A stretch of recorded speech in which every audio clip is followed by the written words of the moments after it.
বিশ্বনবী মক্কায় ঢুকতে পারেন না। মক্কার মরুভূমির দিকে তাকিয়ে, উপত্যকার দিকে তাকিয়ে বিশ্বনবী ধা ধা করে কাঁদেন, ঝরঝর করে। নবীর চেহারা মোবারক থেকে চোখের পানিগুলো বেয়ে বেয়ে পড়ে। আমার জন্মস্থান, আমার শৈশব, কৈশোর, যৌবন কেটেছে এই মক্কায়।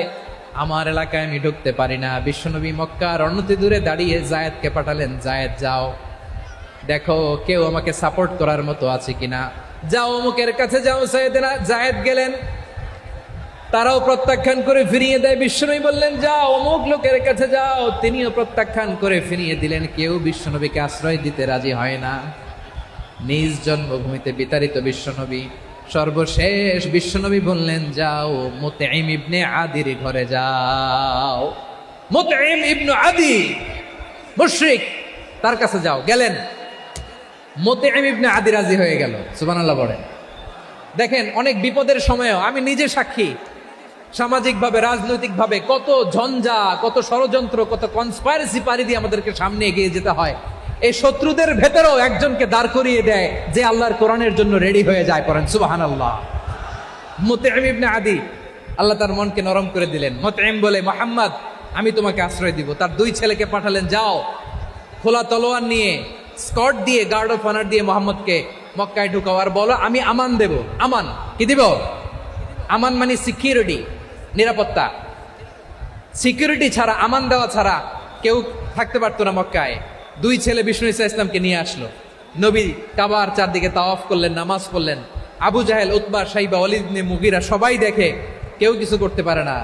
কারণ মুতঈম ইবনে আদি ঘোষণা দিয়েছেন আমি মুহাম্মদকে আমান দিয়েছি, মুহাম্মদের গায়ে যেন কেউ স্পর্শ না করে। আওয়াজ করে পড়েন সুবহানাল্লাহ।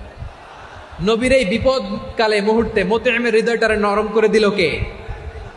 আচ্ছা লালমনিরহাটের ভাইয়েরা বলেন, এই মুতঈম কি মুসলিম ছিল না মুশরিক? সবাই বলতে হবে মুসলিম না মুশরিক?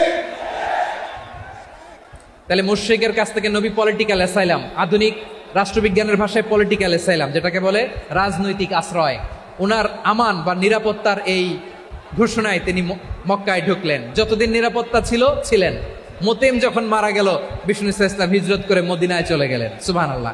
কিন্তু মুতঈম যে বিশ্বনবীর উপকার করছে এটা বিশ্বনবী ভুলে নাই। আমাদের অনেকে আছে উপকার করার পরে আর খেয়াল থাকে না, খাওয়ার পরে গলা দিয়ে নামলে আর খেয়াল থাকে না। এরকম আছে না নাই? আমার নবী ভুলে নাই।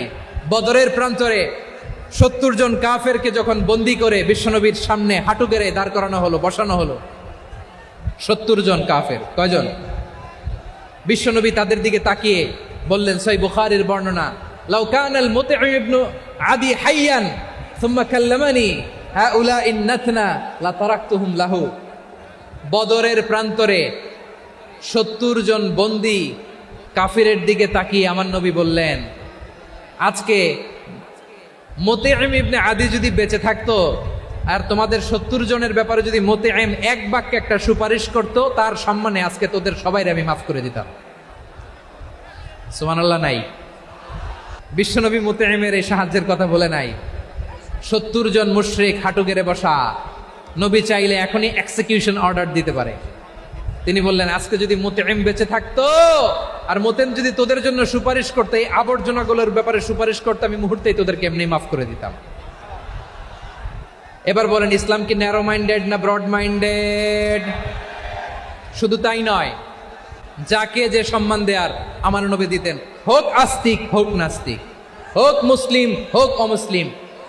বিষ্ণু ইসলাম যখন রোমান সম্রাটের কাছে চিঠি লিখেছেন, আমার প্রিয় লালমনিরহাটের ভাইরা, অল্প কয়েক মিনিট কয়েকটা জরুরি কথা বলবো, এদিকে তাকান, এদিকে। রোমান সম্রাটের কাছে বিশ্বনবী যখন চিঠি লিখলেন মিন মুহাম্মদ রাসূলিল্লাহ ইলা হিরাকলা আযীমির রোম, মুহাম্মদের পক্ষ থেকে হিরাক্লিয়াসের কাছে, যিনি হচ্ছেন আযীমির রোম। এটা নবী নিজ থেকে বানায় লিখছেন, অতিরিক্ত সম্মান দিয়ে। কোন রাষ্ট্রপ্রধান যখন আসে তাদেরকে আমরা কি বলি জানেন? তার নামের শেষে HE এটা লিখতে হয়, H.E. মানে হিজ এক্সেলেন্সি। কি লেখে? হিজ এক্সেলেন্টি, অথবা ইউর হাইনেস, ইউর ম্যাজেস্টি। দেখেন, বিশ্বনবী সাল্লাল্লাহু আলাইহি ওয়াসাল্লাম সব নবীদেরও নবী।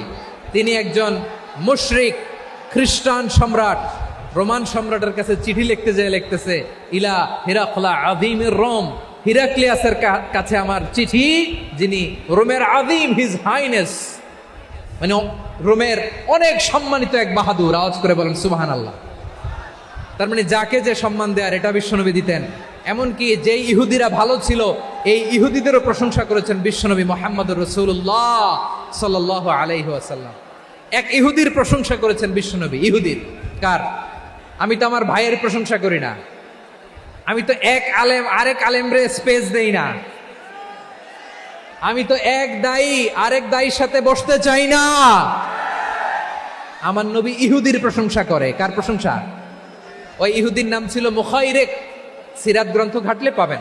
তিনি বলেছেন মুখাইরেক খাইরু ইয়াহুদ, Mukhayriq is the best of the Jews, জুইশদের মধ্যে সে সবচেয়ে ভালো। কেন প্রশংসা করলেন তার? এর কারণ মদিনা চার্টারে কথা ছিল সব ধর্মের মুসলিম, মুশরিক, ইহুদিরা মিলে মদিনাকে রক্ষা করবে।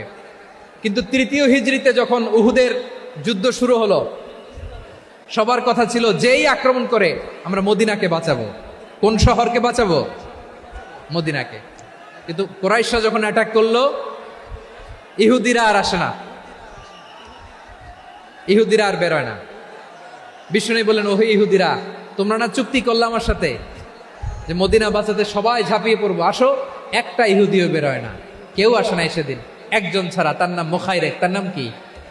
মুখাইরেক বাহাদুরের মতো ঘোড়সওয়ার হয়ে বেরিয়ে গেলেন এবং বললেন, গোটা ইহুদি সাম্রাজ্যের একজনও যদি না আসে, আমি মুখাইরেককে কেউ ঘরে আটকে রাখতে পারবে না। বেরিয়ে আসলেন, এসে বললেন, আমি মুহাম্মদের পক্ষে যুদ্ধ করব। আমি মারা গেলে আমার সম্পদ আমার উত্তরাধিকারীরা পাবে না, আমার সম্পদ তোমরা মুহাম্মদকে দিয়ে দিবা। সুবহানাল্লাহ বলেন। উহুদের ময়দানে 70 জন মুসলমান শহীদ হলো। এই ইহুদি সেও মুসলমানের পক্ষে যুদ্ধ করে নিহত হলো। সুবহানাল্লাহ বলেন। মুসলিমদের লাশ যখন নিয়ে আসা হলো, এই মুখাইরিকের লাশও নিয়ে আসা হলো। মুসলিমদের লাশের পাশে মুখাইরিকের লাশ দেখে বিশ্বনবী মুখাইরিকের প্রতি অনেক খুশি হলেন। আর বিশ্বনবী খুশি হয়ে বললেন, মুখাইরিক খায়রু ইয়াহুদ, মুখাইরিক যদিও তুমি ইহুদি, তারপরেও তুমি সব ইহুদিদের মধ্যে সেরা ইহুদি। পড়েন সুবহানাল্লাহ। আমার নবী ইহুদিকেও সম্মান দিতে কার্পণ্য করে নাই। আওয়াজ করে বলেন আল্লাহু আকবার।